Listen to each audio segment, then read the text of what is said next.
Tuesday is the first show in Madrid, No, nice. and then we get Are you going. excited? Very much so. Yeah. Going back to Europe? Yeah, I mean I'm from Germany originally, so to bring this concert series now to Europe is very exciting for me.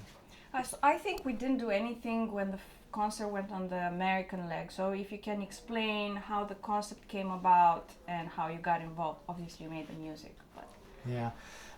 Yeah, the idea came about in the studio in one of our review sessions with the showrunners David Benioff and Dan Weiss. I played them some music, and I turned around and they said, "You know what, Ramin, you should do a concert.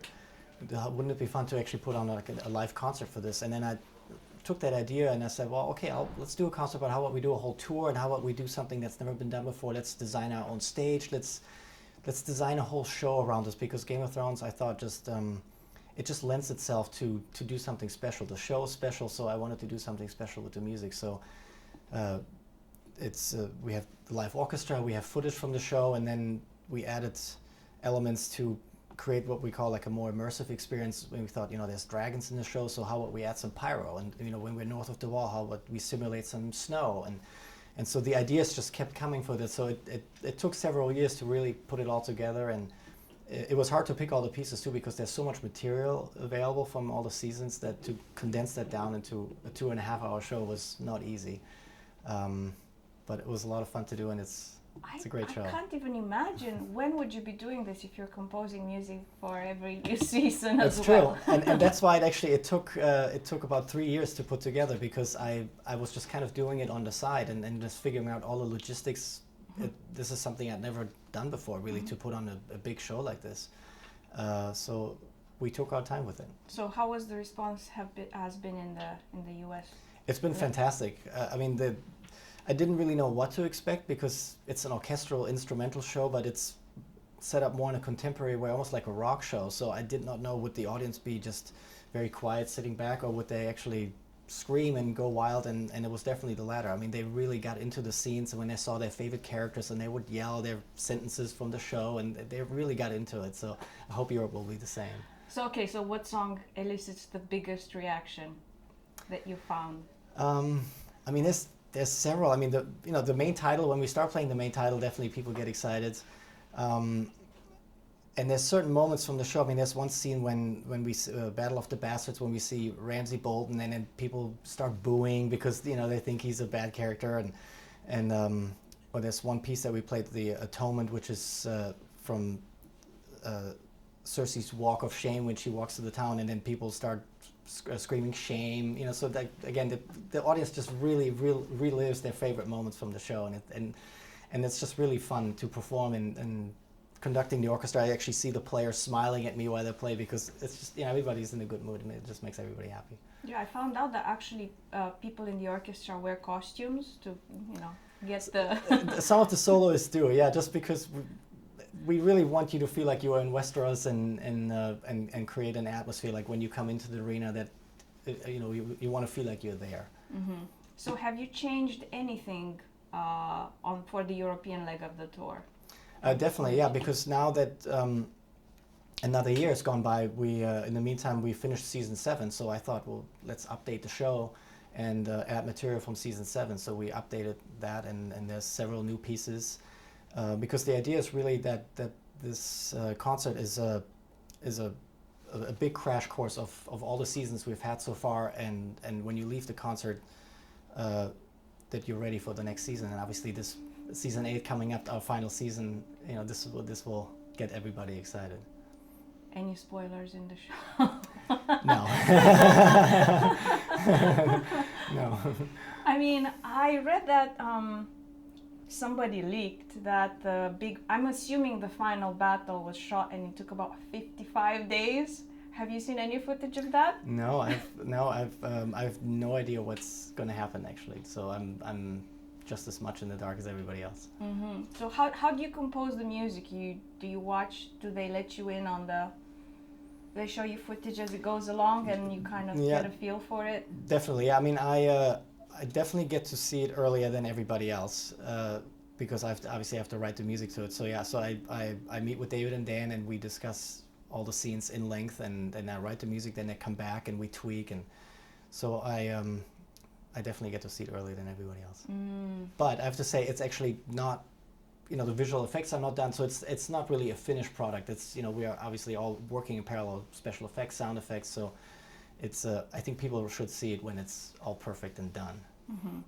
So do your friends and family kind of bother you, asking you All for the time. spoilers? All the time. And I'm really good in keeping secrets, so I just say sorry. Can't talk about it. You got to, like I said, you got to see it when it's all perfectly done, and I think that's really when you can enjoy it best. And I also read that you initially rejected the offer to do the music for the show. Can you imagine like the show being without your music now? I don't know. It's just so iconic. The opening sequence. I mean, looking back, it's. And the only reason why I originally considered not doing it was because I was very busy at the time, and when I saw the scope of the show, I just wasn't sure that I had enough time to really do a good job with it. So I just took my time to, and I first thought maybe it's better if I don't do this, and then but I fell in love with the show so much, and meeting with David and Dan, we just were on the same page musically. I mean, everything was just right about it, and I just thought, well, I'm just not going to sleep for 3 months, and I just have to do this. And looking back, I'm very happy that I didn't sleep for 3 months. Well, and now you're doing Westworld too, so now you're not sleeping at all. Right. Fortunately, they don't happen at the same time. But yeah, that's another great show that I feel very fortunate to be part of. Mm-hmm.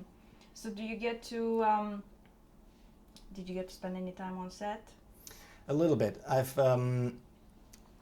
Normally my work starts once they're done shooting, and during post-production I come and start. But I've been to set a couple of times, and it's very inspiring, and it's great to meet the actors and to see them do their thing, and so yeah, it's great.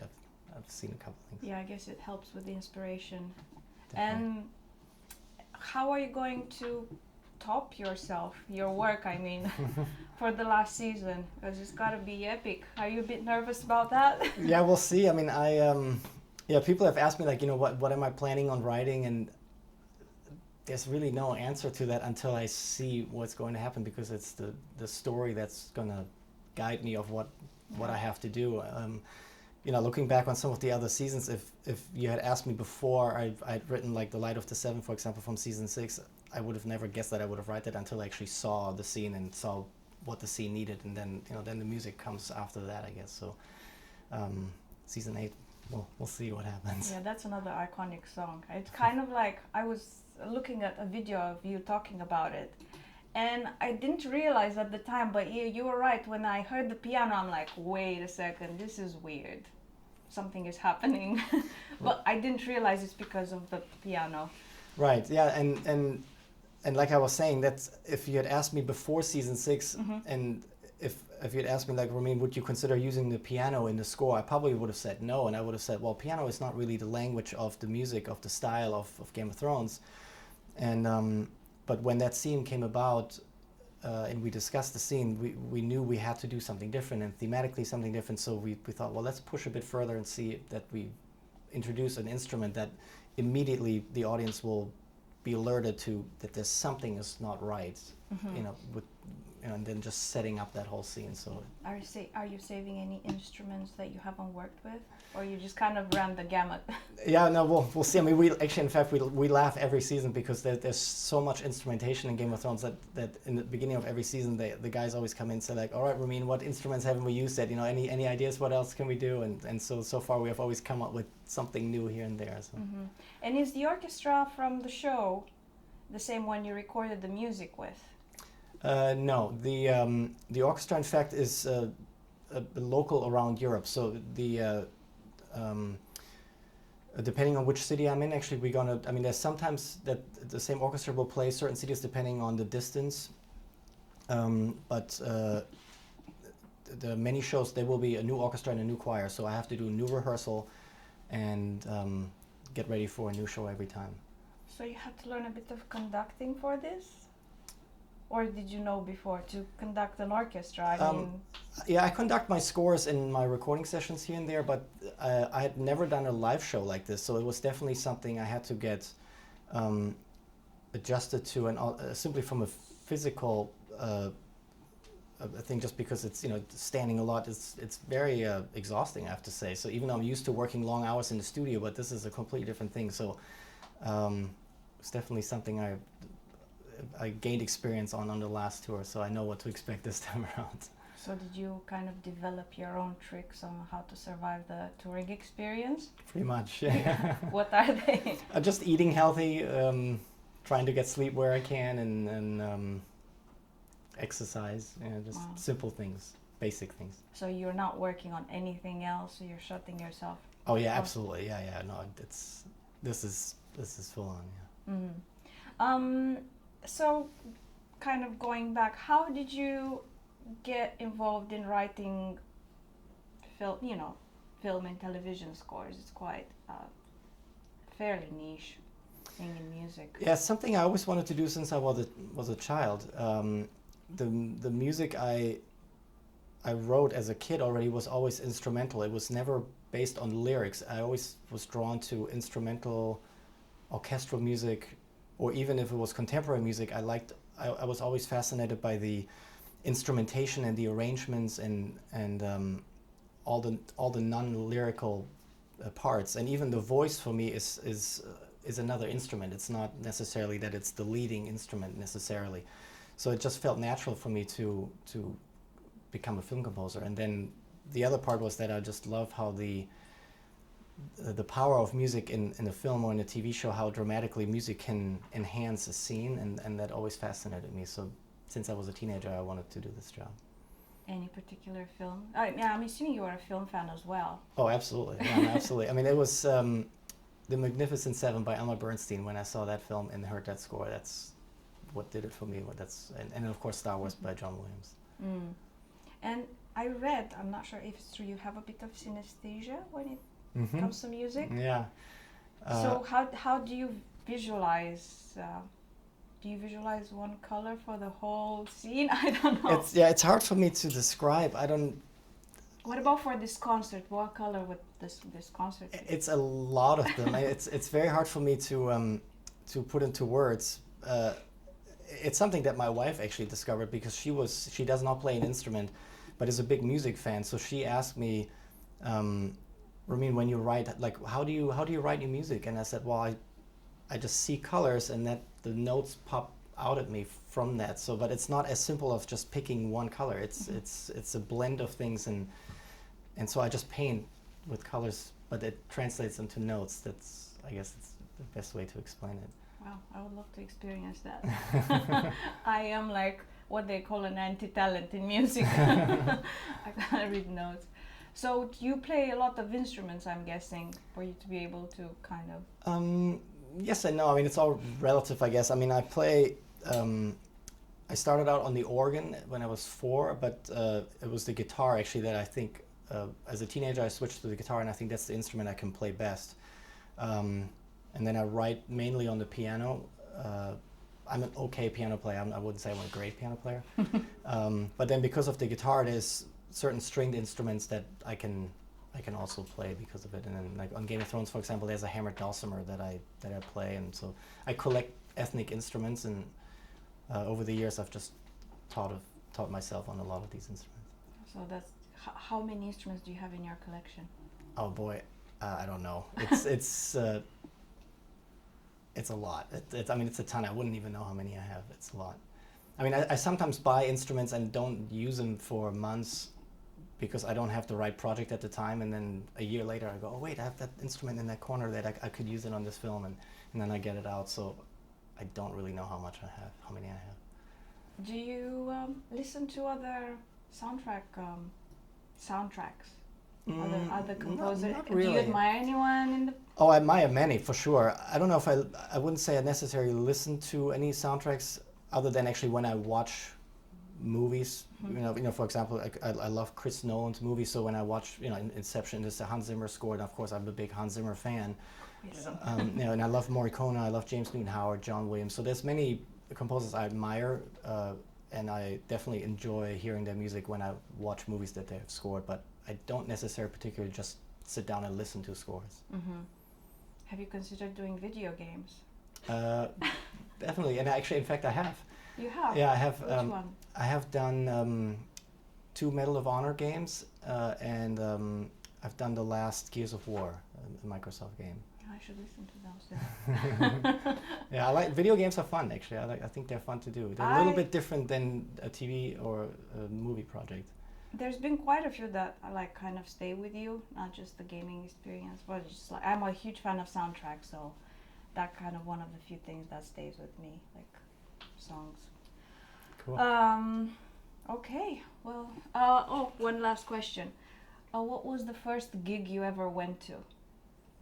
Do you remember when you were a teenager, I guess? The first concert? Yeah.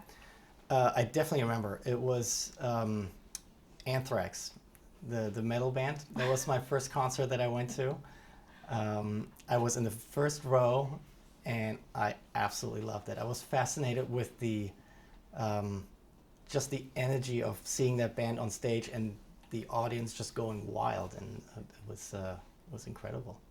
You had long hair and was bang. Not at the time, but after that, I definitely had long hair for a while. Yeah, I got very much into rock music with playing guitar, and for sure. And there was this phase for a while where I went to a lot of concerts, and so it's very exciting for me right now actually to be on stage and to do a whole tour. Great. It's a childhood dream. Thank you so much. Great.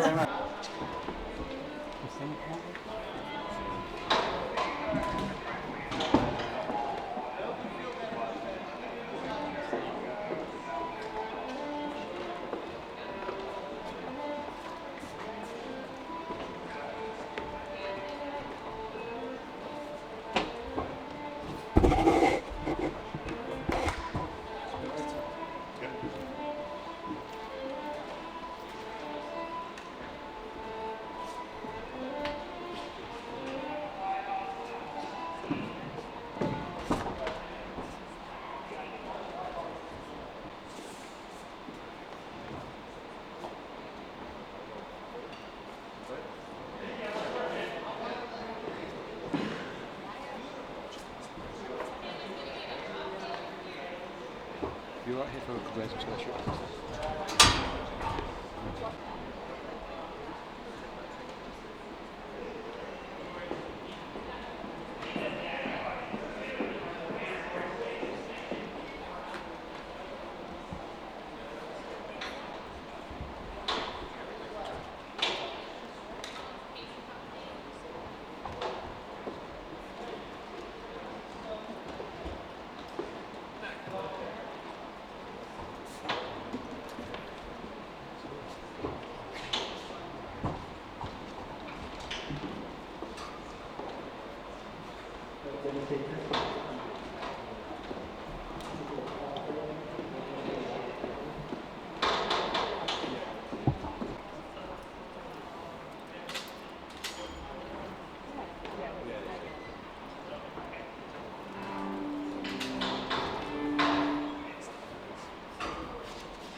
Is it possible for me to hear him and he listens to me? Okay, so shall we try this? Try this once.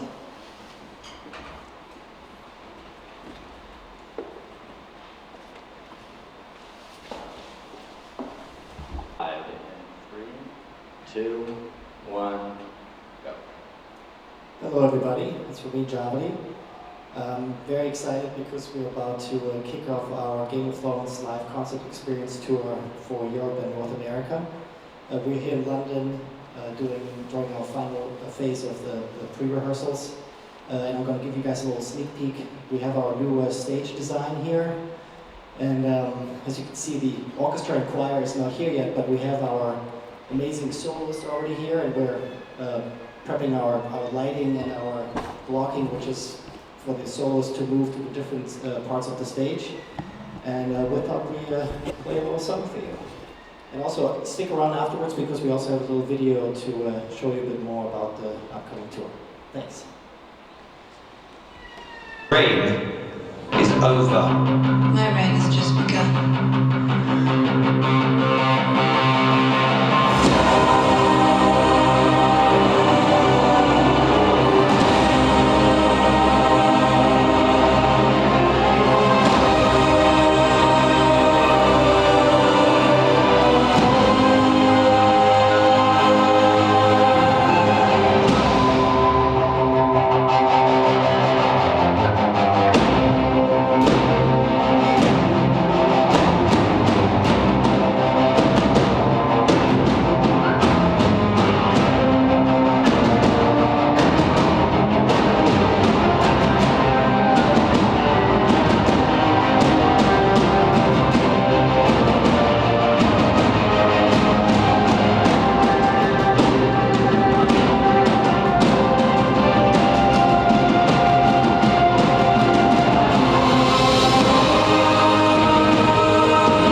While the pots warm up, and then do the full thing. We have our amazing soloist with us, and we're practicing where we're going to be on stage and move around, and we thought we were going to play a little song for you. Stick around afterwards because we also have a really cool video that shows you a little bit more about the tour. Thanks.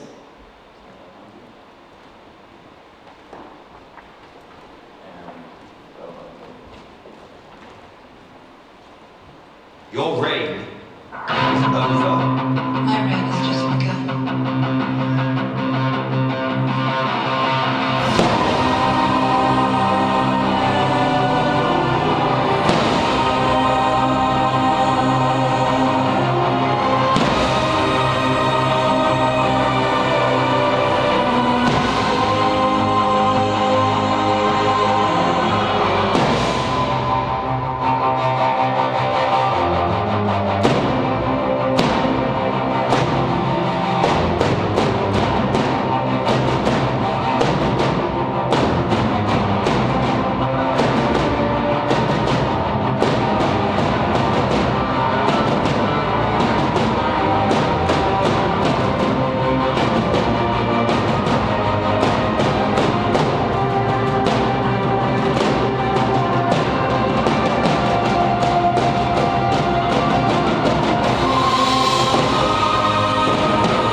Hello everybody, it's Ramin Javadi, composer of Game of Thrones. I'm really excited because we're about to kick off our Game of Thrones live concert experience for Europe and North America next week, starting in Madrid, Spain. We're here in London right now during our final phase of pre-rehearsal. We actually have our new stage set up. It's a completely new design. As you can see, the orchestra and choir is not here yet, but we have our amazing soloists here, and we're practicing lighting and placements and blocking of different positions on the different stages. We thought we'll play a little song for you. Also stick around afterwards because we have another cool video to show you about the tour. Thanks.